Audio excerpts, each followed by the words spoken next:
TV5.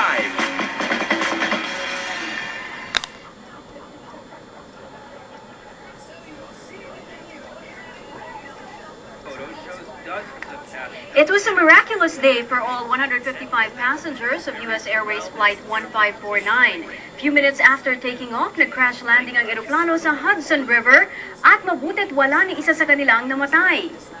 Ang nakikitang salarin, mga ibon na nagmamigrate mula Canada. Isang ibon daw ang nahigop ng kaliwang engine ng eroplano habang nasa ere. Hindi raw biro ang maglanding sa tubig without the plane breaking apart. Kaya tinuturing itong milagro.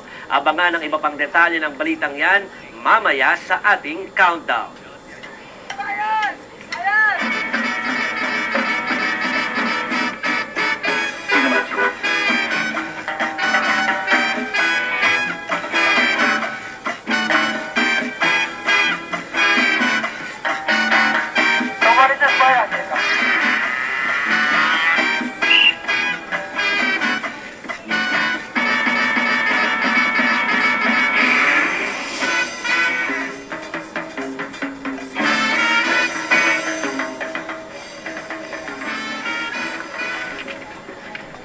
Good evening, I'm Cheri Mercado. And I'm Amelyn Veloso. This is 10, the evening news, giving you all the stories you want. And all the stories you need to know before you hit the sack. At kasama pa rin po natin ngayong gabi si Jove Francisco. Good evening po sa inyong lahat.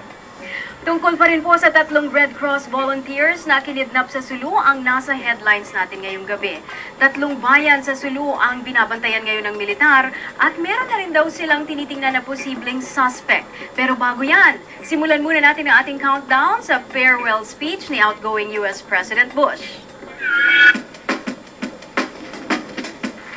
Bush says the September 11 attacks altered the way he approached his job. Pero lahat daw ng kanyang desisyon ay ibinase niya sa kanyang konsensya at kung ano ang sa tingin niya ang tama. He also admits, though, there are some things he would have done differently if given a chance. Speaking of goodbyes, evicted na rin po sa Madame Tussauds Museum sa Amsterdam ang wax figure ni Bush at pinasok naman ang wax figure ni Obama. And for full effect, nasa sidewalk ang Bush wax figure for 90 minutes at meron pa tong katabi ng mga bagahe.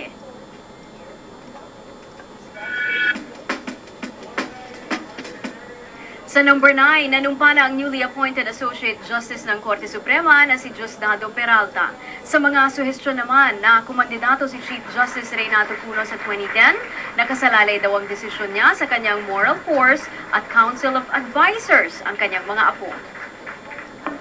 And my Council of Advisors is composed of my grandchildren, age 7, 5, and 4. They will decide this issue. Number 8, the Bank of America has become the biggest recipient of taxpayer money, next only to Citigroup after another rescue package from the U.S. government. The bank received a $20 billion bailout plus federal guarantees of over $100 billion in its mortgage-backed securities. Iba pa ito sa $25 billion na una nang ibinigay ng Treasury Department noong Oktubre. Kahapon bumagsak ang shares ng Bank of America by as much as 28%, its lowest in 17 years.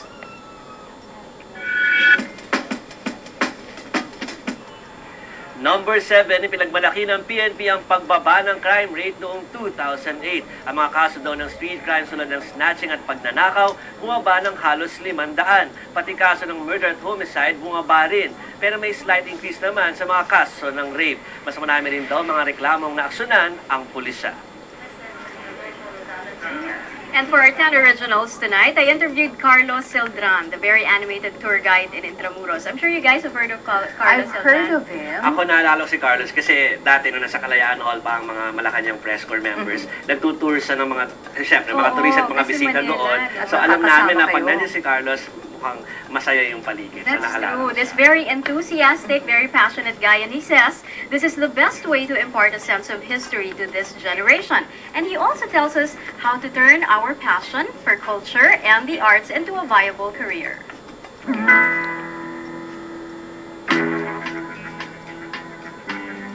Carlos, Celdran dares to take us where history books have never gone. His Manila tours were made to be largely an independent venture, and as one local tourist said, if history professors were as passionate as Carlos, then many of us would have given more relevance to our past.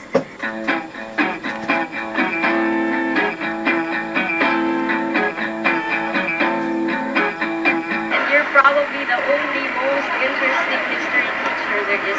Well, no, that's the point. I'm not a teacher. I'm just a comedian. I'm just a comedian who uses Philippine history as the content of my comedy. I think now with the economic crisis, like a lot of people are now choosing to discover Manila instead of spending the dollars and going abroad to discover Hong Kong. I mean, like as Melanie Marquez says, it's a blessing in disguise. Or is that good?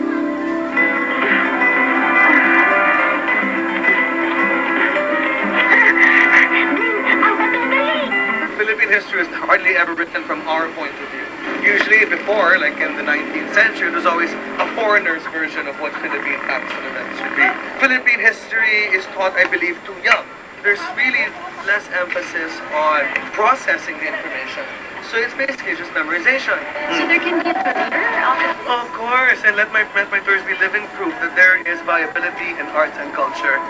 And so I need to prove to people that by doing something like performance art, as a tour, using arts and culture and our history, there actually is an end to it all. You actually can make a, I don't know, not crazy living, but I can afford cell phone loan and eat out every time I want to. I mean, when you go abroad, when you say the word Filipino to people, the first thing they think is like a dancer, a singer, or somebody who's into the arts. I mean, the word art is really associated with the word being Filipino.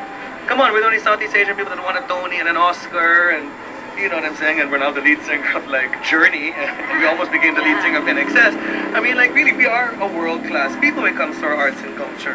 If you want to help Philippine society the least, run for office.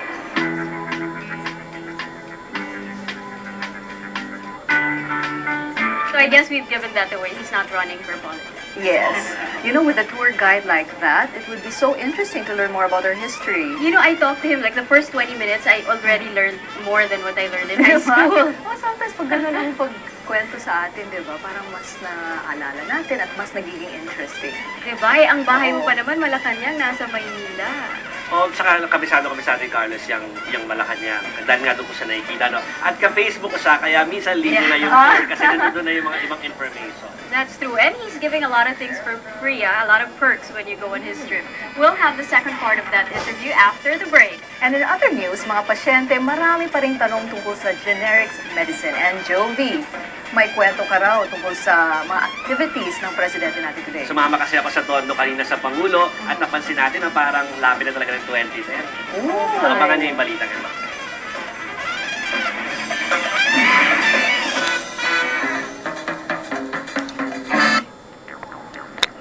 Kaunlaran.